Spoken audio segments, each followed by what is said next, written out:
এই শীতে বাড়িতে বানিয়ে নিলাম পাটিসাপটা। প্রথমে দেখো একটা বাটির মধ্যে নিয়ে নিলাম ১ কাপের মতন চালের গুঁড়ি, ১.৫ কাপ ময়দা, ১/২ কাপ সুজি, ১ কাপের একটু বেশি চিনি, ১ চিমটে নুন আর দুধ দিয়ে ব্যাটারটাকে ভালো করে গুলে নিতে হবে, যাতে কোনো রকম ডেলা ভাব না থাকে।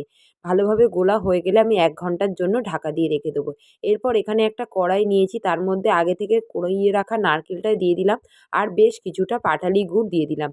দিয়ে ভালো করে গুড়ের সঙ্গে নারকেলটা ভালো করে পাক দিয়ে নামিয়ে নিতে হবে। এখানে দেখো রেডি হয়ে গেছে, এটা নামিয়ে নিচ্ছি। এরপর ব্যাটারটা দেখো আবারও ভালো করে একবার গুলে নিলাম।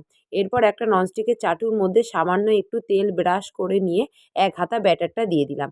ব্যাটারটা যখন ওপর থেকে হালকা একটু শুকিয়ে শুকিয়ে আসবে, তারপরে নারকেলের পুরটা দিয়ে এইরকমভাবে পাল্টি করে মুড়ে দিলেই কিন্তু আমাদের রেডি হয়ে যাবে নারকেলের পুর ভরা পাটিসাপটা।